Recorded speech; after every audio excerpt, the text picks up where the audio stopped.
Buenas tardes, en el aire 360 grados, su programa de esta hora de la tarde, donde trataremos los temas que han ocurrido en toda la mañana de hoy, los temas más importantes a nivel noticioso, y haremos los comentarios junto a ustedes. Estaremos aquí hasta las 5 de la tarde, como todos los días, y los jueves estamos aquí solitos, porque don Freddy se toma el día. Hoy es día 6 de octubre, es bueno también hacer énfasis en que las Naciones Unidas han declarado cada 6 de octubre el Día de la Infancia, el Día Mundial de la Infancia, que es la edad que va entre los 7 y los 12 años, una edad clave para el desarrollo del futuro adulto, es la etapa de la vida en la cual estamos en la escuela primaria, donde una cantidad de valores que van agregados a lo que aprendemos en la casa, se nos agregan también con la interactuación con nuestros compañeros en las escuelas, y comienza el proceso de integración de cada ser humano a lo que es la sociedad. UNICEF, las Naciones Unidas, llaman hoy a que los niños en edad de la infancia sean librados del trabajo a que son sometidos en muchas sociedades, a este trabajo infantil, que es una lucha constante de las Naciones Unidas, y tengan que estar integrados a donde les corresponde de acuerdo a su edad, que es en las escuelas. La parte cognitiva, la parte de socialización del ser humano tiene su centro principal, se inicia principalmente en lo que es esta edad infantil, entre los 7 y los 12 años. Primero una educación preescolar, que en la República Dominicana vamos alcanzando poco a poco a los sectores que hasta hace muy pocos años estaban excluidos de la educación preescolar, que son los sectores más pobres, pues ahora comienza también a integrarse la educación preescolar a las familias pobres y más excluidas de nuestra sociedad, y la obligatoriedad en que cada niño a la edad de 6 años entre a la escuela primaria. 7 a 12 años es la edad de la infancia, y hoy, 6 de octubre, como cada 6 de octubre, las Naciones Unidas conmemora, celebra, recuerda el Día Internacional de la Infancia, celebración del Día Mundial de la Infancia, hoy 6 de octubre.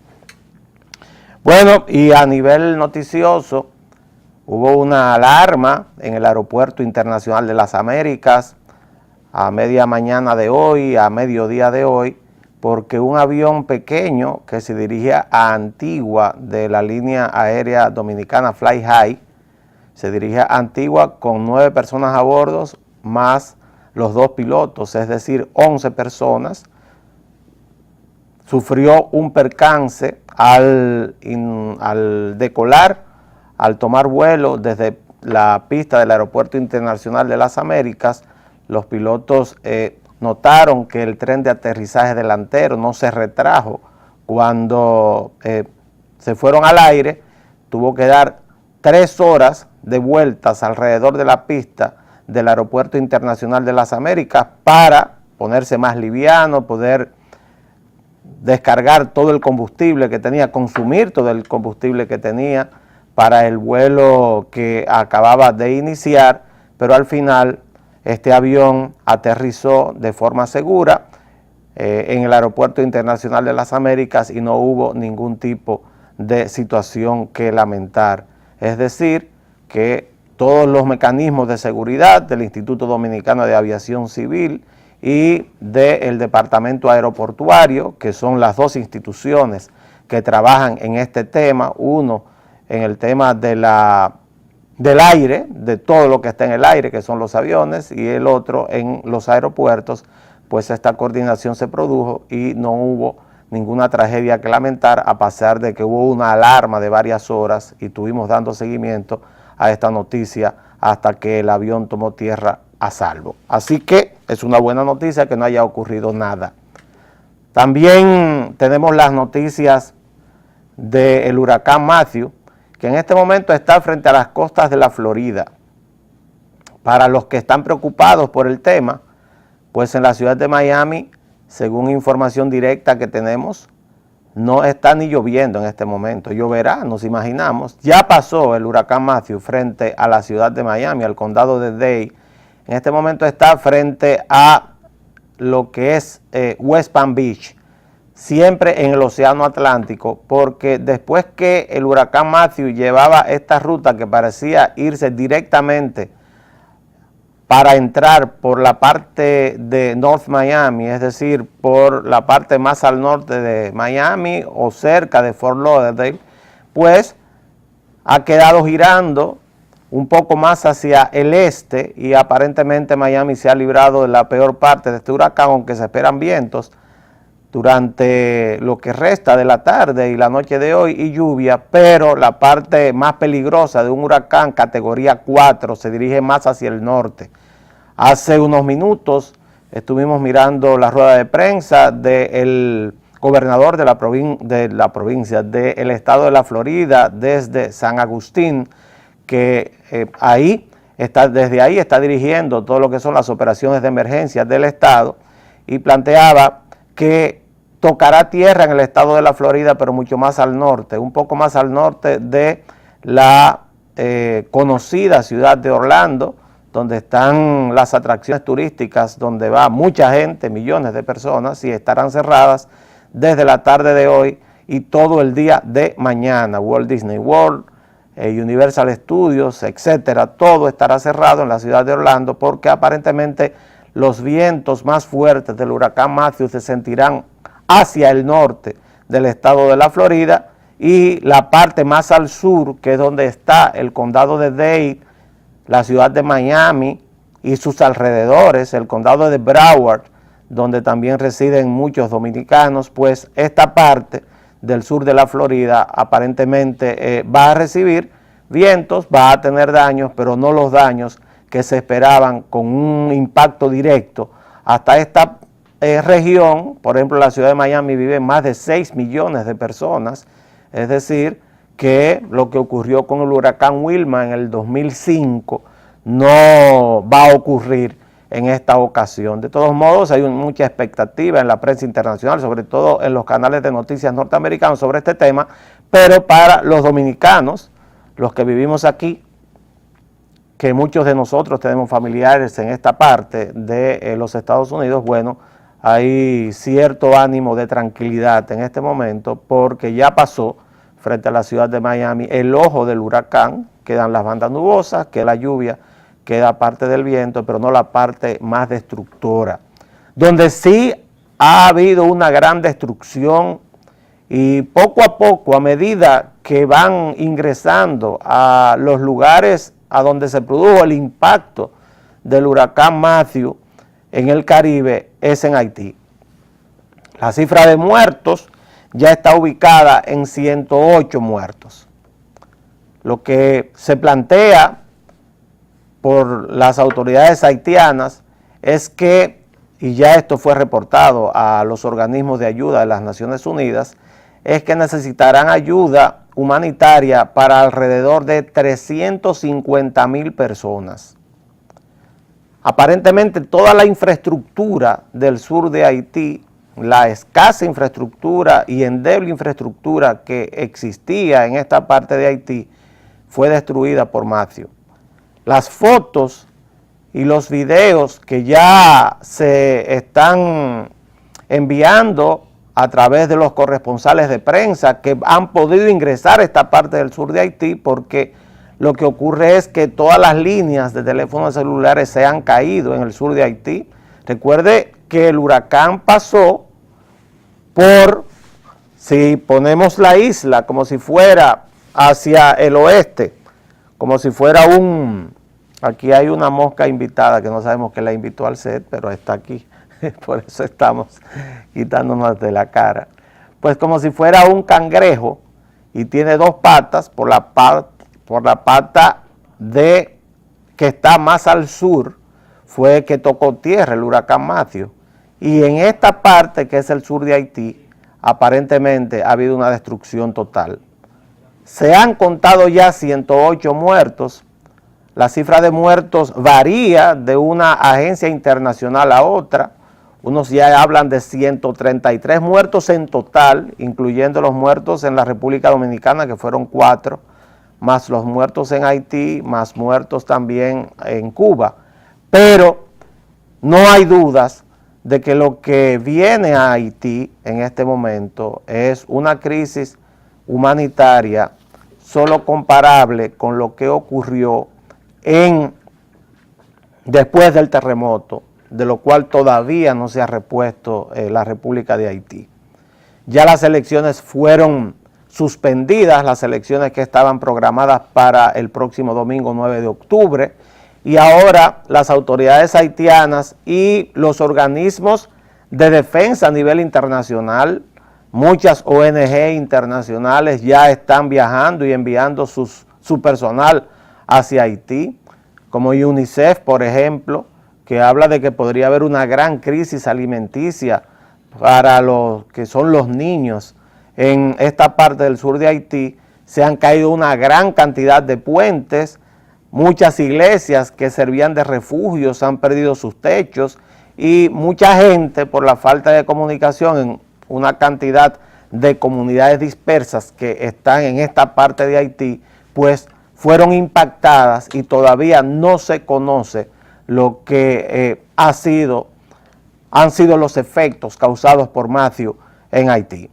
Hay que estar muy atentos a este tema. Ya la prensa nacional en la mañana de hoy habló de la cantidad de haitianos que están siendo devueltos desde la frontera con la República Dominicana. Somos el único país que tiene frontera con Haití y en caso de una crisis humanitaria no hay duda que también la República Dominicana tendrá que hacer su aporte para tratar de paliar en algo la situación del país más pobre. Como dice un haitiano que es dirigente de una organización no gubernamental en el estado de la Florida, el huracán impactó en la parte más pobre de los pobres, es decir, en su país Haití. Hay que estar atentos a este tema. El gobierno dominicano, que ya levantó la alerta en lo que es nuestro territorio, no se prevén mayores lluvias, se ha ido reconstruyendo poco a poco lo que fue afectado por Matthew, somos muy poco afectados.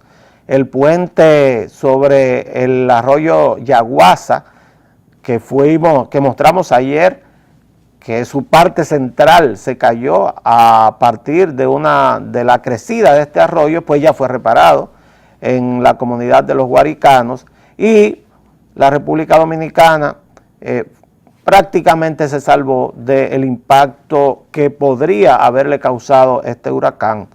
Pero en Haití la situación se torna muy difícil a partir de lo que son las inundaciones, de lo que es ya la destrucción de la poca infraestructura que existe en este país, y todo tendrá que ser ahora visualizado a partir de esta crisis humanitaria que podría producirse en la República de Haití. En cuanto al tema político, lo que ha traído una gran cantidad de comentarios en el día de hoy ha sido el discurso o la charla del presidente de Finjus en el día de ayer, mi amigo Castaño Guzmán, en un almuerzo de la Cámara Americana de Comercio, donde hizo una declaración en contra de los políticos que se enmarca dentro de esta tendencia mundial que parece simpática a mucha gente de cuestionar la actividad política como un derecho lícito de cada ciudadano de participar en lo que son las grandes decisiones del país o la sociedad a donde le tocó vivir o nacer. Eso está de moda.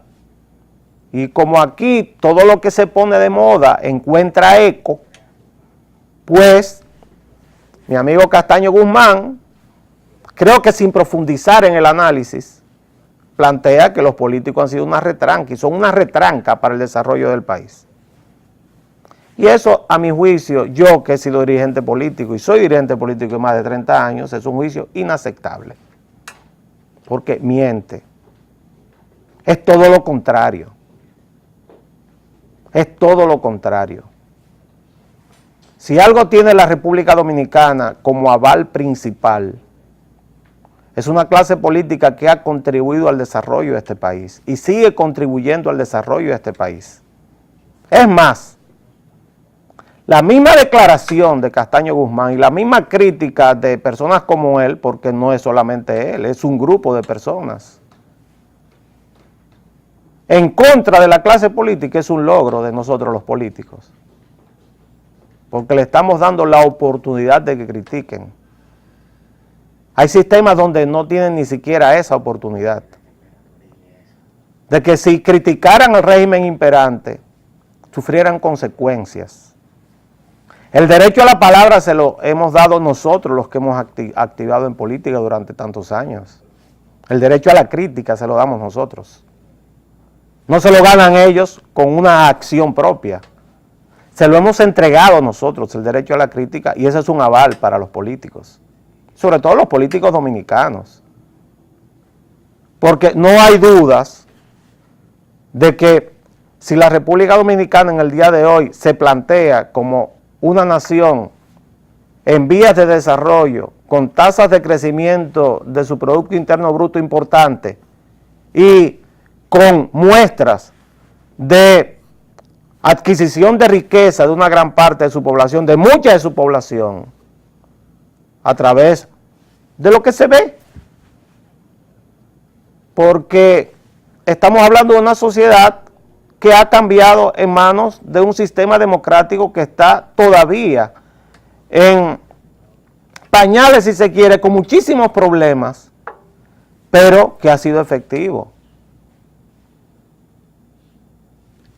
Solamente hay que analizar lo que era la República Dominicana cuando no estaba en manos de políticos y lo que es la República Dominicana en manos de políticos, porque estuvo en manos de no políticos hasta el 30 de mayo del 61 y posteriormente también, después que derrocaron al primer presidente constitucionalmente electo en la República Dominicana, el profesor Juan Bosch, el 25 de septiembre de 1963. Estuvo en manos de militares y no políticos, y triunviratos y no políticos,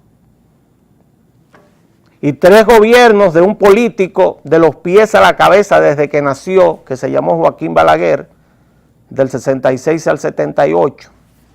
A ese le sigue un gobierno de otro político llamado Antonio Guzmán, posteriormente otro político llamado Salvador Jorge Blanco, y volvió Balaguer, 10 años más, 22 años de un político de los pies a la cabeza, más estos 20 años de gobierno que cumplirá el Partido de la Liberación Dominicana, 12 años del presidente Leonel Fernández y 8 años que va a cumplir cuando termine su periodo en el 2020 el presidente Danilo Medina, construyó este país. ¿O es que alguien osa negar que este país ha progresado en manos de los políticos? ¿Y cuántos tenían derecho a la educación superior en el año 1966 cuando entraron los políticos al gobierno? ¿Cuántos dominicanos tenían piso de cemento, vivían en casas con piso de cemento en el año 66 cuando llegaron los políticos al gobierno? ¿O cuántos dominicanos poseían una vivienda con un techo de concreto, o tenían un baño dentro de su casa? Eso se va a olvidar porque ahora hay que abjurar de los políticos. Han llegado al colmo incluso de negarle a los políticos la posibilidad, porque son políticos, porque hay que buscar a políticos. La respuesta buena se la dio Yomaira Medina, la presidenta de la Cámara de Diputados. Será en Marte que lo van a buscar. De negarle a los políticos el derecho de ejercer funciones públicas en organismos como la Junta Central Electoral o la Cámara de Cuentas. Hasta eso le han llegado a negar el derecho a los políticos. O sea, vamos a negar que los políticos dominicanos de todos los colores, aquí lo estoy englobando a todos, hay algunos que han sido muy malos y hay otros que han sido muy buenos. Pero vamos a negar que en el año 61, 62, 63, cuando gobernaban los que no eran políticos, el 70% de la población era analfabeta. Vamos a negar eso también. ¿Y quiénes han alfabetizado en sus gobiernos a este pueblo dominicano? Los políticos. Los que han ejercido la política profesional y a través de esto han llegado al poder. Nadie más. Porque los empresarios, a nombre de los cuales habla el señor Castaño Guzmán y a los cuales pertenece la Finjus, nunca han ido a un barrio a mojarse el fondillo, a tratar con el tema de asistencialismo, el cual ellos critican. Esta mañana hablaba yo con un político del PRD que me decía, nosotros estuvimos en el mortuorio de los niños que murieron en el huracán. Los cadáveres llegaron en la ambulancia de un regidor, un político. Quienes ayudaban en el tema del mortuorio eran un regidor del Partido Reformista, un político, y un regidor del PRD, otro político, y estaban ahí 2 diputados del PLD, otros 2 políticos, y fue el alcalde de la capital, otro político. Yo no vi a nadie, me decía él, de la sociedad civil ahí, ayudando a esa gente, pero Castaño Guzmán tiene que criticar que la Cámara de Diputados gaste en asistencialismo social, que nadie lo pone eso, 400 millones de pesos, y pocos son para un país con tantos problemas. No hay que, la moda es criticar a los políticos, vamos a criticarlos, a acabarlos. ¿Y han ido alguna vez a ayudar a un pobre a algún barrio? ¿O saben dónde queda algún barrio? ¿O se va a negar también que es en este país de políticos, del 66 aquí hasta aquí, hemos sido gobernados por políticos? Mire, 66 al 76, al 86, al 96, al 2006 y al 2016, 50 años, gobernados por políticos. Pero cuando los políticos llegaron al poder, aquí en la capital, los barrios que ahora tienen casas más o menos decentes, eran cuarterías, un baño para 20 y 25 familias, eso se va a olvidar también. O se va a olvidar que las vías de comunicaciones aquí, a través de las cuales se ha construido la principal industria de la República Dominicana, donde hay muchos de esos empresarios que estaban ahí sentados ayer, tienen millones y millones de dólares invertidos, eso ha sido construido por los políticos. Y el estado de bienestar de mucha gente que incluso les permite comprarse un carrito para transportarse, o porque hay tapones en la capital y en Santiago, y porque hay que estar anchando las carreteras, porque mayor cantidad de personas tienen acceso a un vehículo. ¿En el país de quién? De los políticos. De esos a quienes se critican en forma tan gratuita, sin saber la situación por la que pasa, porque lo mejor del mundo es criticar a los políticos. Pero los políticos son los que, como decían los griegos, están destinados a administrar la cosa pública. Son los encargados de distribuir para que el bien común se esparza en una sociedad. Se puede esparcir de una manera o de otra, pero es inaceptable una crítica tan acerba, tan agria, de decir que los políticos somos la retranca del desarrollo de este país. Es lo contrario. Cuando los empresarios de la gran oligarquía dominicana decidieron repartirse todo lo que dejó Trujillo, lo que hicieron fue derrocar a un político llamado Juan Bosch en el 63, para repartírselo todo. Es más, había un cura que era parte antes de esto del Consejo de Estado, que se alzaba la sotana y decía, échenme lo mío aquí. O vamos a olvidar eso, aquí hay personas que hemos leído historia, momentos, y que estamos también dispuestos a dar la cara por la clase política dominicana, aunque muchos se escondan, pero otros no. Son los políticos dominicanos que han construido este país.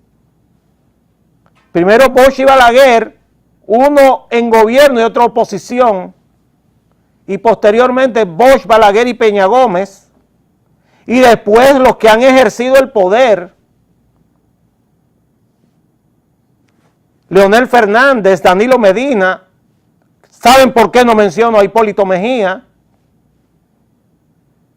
Porque nos atrasó 15 años aproximadamente en nuestro desarrollo. Pero esos son los responsables, las cabezas responsables del desarrollo que tiene este país en este momento. Y ayer no hablábamos de que el Fondo Monetario Internacional planteaba que la República Dominicana iba a ser la líder este año en crecimiento económico en estos 12 meses del año 2016, 5.9%. ¿Quién dirige el país? Un político profesional. Entonces, ¿de dónde saca Finjus y Castaño Guzmán y los otros que estaban sentados ahí y los otros que viven clamando porque la sociedad civil acceda a espacios que no le corresponde? La política es para los políticos, no es para los empresarios. Los empresarios en política son muy malos. ¿Por qué? Porque estudian en una facultad, en un espacio, en un escenario que se llama Escuela de Ciencias Empresariales, donde lo que le enseñan es al lucro personal y familiar, y eso es bueno. Mientras los políticos trabajan en un área que corresponde a las ciencias sociales, es decir, al bienestar colectivo. Entonces, se contraponen los intereses y por eso es que los empresarios son tan malos políticos. Usted ve que todos son malos, comenzando por Donald Trump y terminando por cualquiera que usted piense. En la República Dominicana nunca llegan a ejercer el poder. Entonces, a mi juicio, yo creo que es injusto que se quiera plantear que los políticos dominicanos son la retranca del desarrollo de este país. No. No. Los políticos dominicanos son los responsables de que este país haya progresado como ha ido progresando. ¿Quién es la mayor prueba de ello? Se la dije hace un ratito. Haití, República Dominicana. En Haití, a la caída de Duvalier, siguieron los militares, no eran políticos. Haití, el país más pobre de América, el país más pobre de Occidente. República Dominicana, escogimos el camino de las elecciones, hasta con una guerra civil por el medio. 50 años de elecciones consecutivas, la octava economía más importante de América. No son los políticos, mi amigo Castaño Guzmán, no. Busque en los que conspiran contra la salud de este país, en los asistentes a ese almuerzo donde usted estaba en el día de ayer. Volvemos con las noticias internacionales.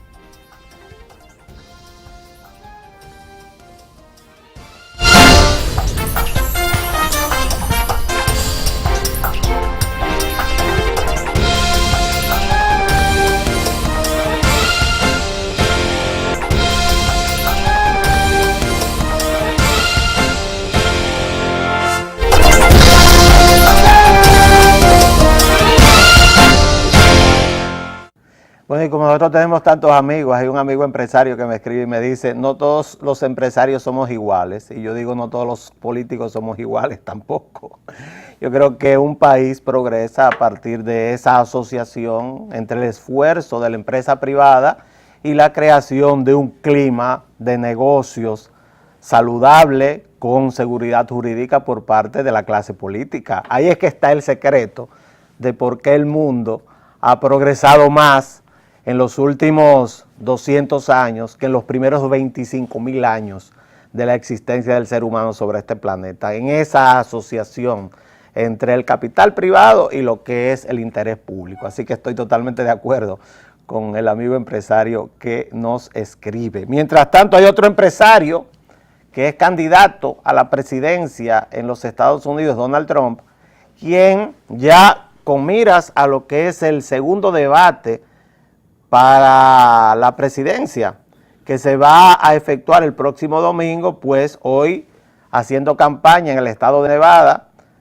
dijo que lo que él ha dicho en contra de las mujeres era para entretener, que no hay nadie que respete más a las mujeres que él, dice Donald Trump. O sea, que todo lo que dijo que le dijo a Alicia Machado, Miss Cerdita, porque engordó, o le dijo que era Miss Housekeeper, o sea, que era Miss ama de casa porque era hispana, y todo lo demás que ha hablado en contra de las mujeres era para entretener. Eso es como suavizando el tema para lo que le viene el próximo domingo, porque el domingo se tratarán temas como estos en el debate que tiene con Hillary Clinton. Hay una muy mala noticia también para Donald Trump en el día de hoy, que es la valoración pública que tiene la presidencia de Barack Obama. Barack Obama está terminando lo que son sus 8 años de mandato con una de las más altas valoraciones públicas de cualquier presidente.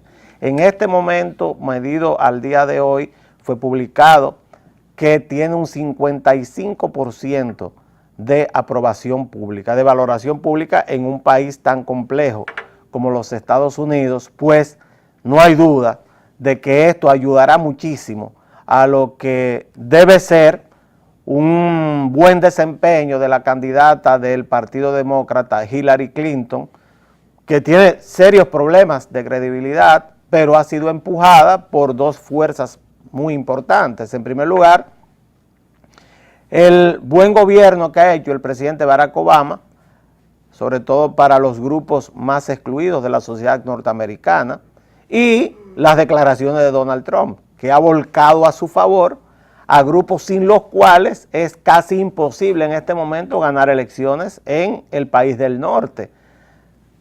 Los afroamericanos, por ejemplo, más del 90% tienen una simpatía a favor de Hillary Clinton por la forma despectiva con que los ha tratado el señor Trump, y ni se hable de los hispanos, porque hasta el candidato a la vicepresidencia, Mike Pence, quien se comportó de una manera admirable en el debate en contra del candidato a la presidencia del a la vicepresidencia del Partido Demócrata, incluso las encuestas hablan de que ganó el debate, pues hasta él dijo esa cosa mexicana que provocó al otro día que las redes sociales y las declaraciones de los líderes de los grupos hispanos organizados en los Estados Unidos, que es el 17% ya de la población, pues protestaran de manera vehemente. Pareciera que el Partido Republicano se dirige, excepto que haya un vuelco,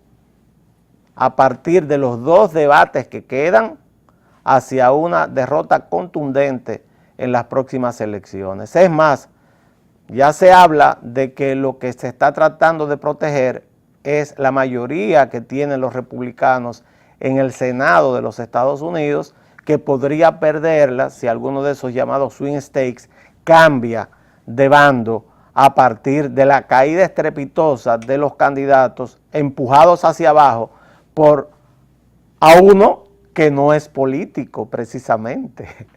Decía Mike Pence en el debate con el candidato demócrata a la vicepresidencia en un momento determinado, frente a declaraciones públicas muy conflictivas de Donald Trump, es que tienen que perdonarlo porque él no es político, no es un político. Y vuelvo yo y repito, es que la política es para los políticos. Donde sí pareciera que se está tratando de resolver el tema de la investidura de un nuevo presidente de gobierno es en España. El Partido Socialista Obrero Español permanece dividido a pesar de que fue electo Javier Fernández, quien es presidente de la Comunidad de Asturias, como el nuevo líder del PSOE en una comisión que es la que está gobernando el partido. Antes del último día de este mes de octubre debe decidirse, y hoy apenas estamos a 6, debe decidirse si se presenta Mariano Rajoy, quien está como presidente en funciones del gobierno español, hasta que el Congreso de los Diputados elija a un nuevo presidente por mayoría de votos. Puede ser por mayoría absoluta, que pareciera que esto no se va a lograr, o puede ser en una segunda vuelta, si se presenta Mariano Rajoy de nuevo, con mayoría simple, con la abstención de los diputados del PSOE, más la alianza de Coalición Canaria, Ciudadanos y el Partido Popular, pues Mariano Rajoy en minoría podría de nuevo convertirse en presidente con todos los poderes que se adhieren a su cargo de España. ¿Qué ocurre? Que el PSOE está dividido incluso hasta en si se abstiene o no, pero plantearse una nueva elección en el mes de diciembre, que debería convocarse inmediatamente el rey Felipe VI, disuelva las Cortes españolas porque no se pusieron de acuerdo para elegir un nuevo presidente, sería un suicidio para el PSOE en la situación que se encuentra en este momento.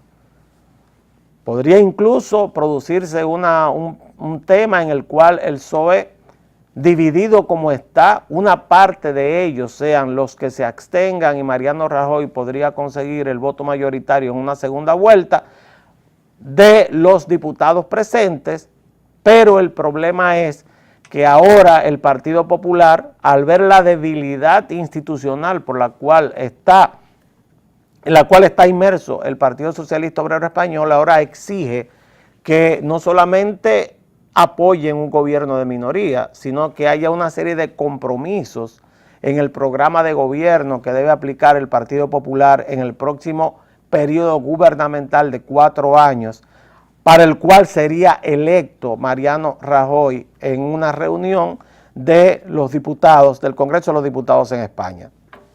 ¿Eso va a ocurrir? No se sabe.